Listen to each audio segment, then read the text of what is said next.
हिंद। अब हम लोग देखते हैं सरेंडर एप्लीकेशन के बाद बेल एप्लीकेशन कि मजिस्ट्रेट ट्रायल में बेल एप्लीकेशन कैसे लिखा जाता है। पहले सबसे वही रहेगा कोर्ट का नाम। जैसा कि हमने बताया कोर्ट का नाम ज़रूरी होता है। स्टार्टिंग यहाँ से होती है। यहाँ पे कोई भी टिकट नहीं लगता है क्योंकि एक्यूज्ड ऑलरेडी जुडिशियल कस्टडी में आ चुका है।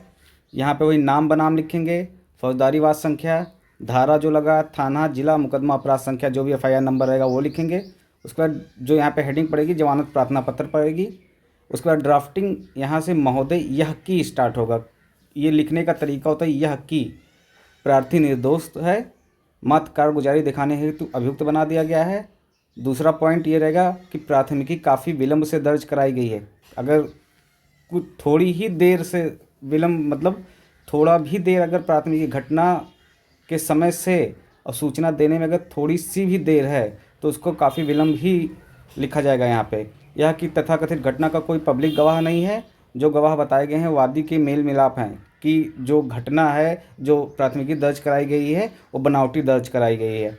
यह कि प्रार्थी किसी भी न्यायालय के द्वारा दोष सिद्ध नहीं है, ना ही प्रार्थी के विरुद्ध कोई क्रिमिनल हिस्ट्री है। ये लाइन इसलिए इम्पॉर्टेंट होता है क्योंकि बेल देने में सबसे महत्वपूर्ण इसी का रोल होता है कि क्या प्रार्थी जो है हैबिचुअल ऑफेंडर है या हैबिचुअल ऑफेंडर नहीं, फर्स्ट टाइम ऑफेंडर है। अगर हैबिचुअल ऑफेंडर होता है तो उसकी क्रिमिनल हिस्ट्री जेल से तलब कराई जाती है। बेल मिलने में 2-4 दिन का समय लग सकता है। और उसके बाद लिखेंगे यह कि आरोपित अपराध श्रीमान जी के द्वारा विचारणीय है कि ट्रायल श्रीमान जी के कोर्ट के द्वारा किया जा सकता मजिस्ट्रेट ट्रायल है।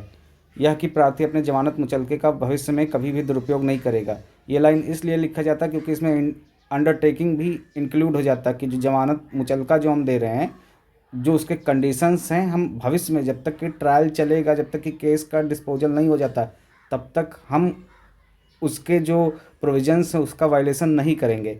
उसके बाद लास्ट में यहाँ पे आ जाएगा आपका प्रेयर। अतः श्रीमान जी से सादर निवेदन है कि उपरोक्त तथ्यों एवं परिस्थितियों को देखते हुए तथाकथित अभियुक्त को उचित जमानत मुचलके पर रिहा करने की कृपा करें।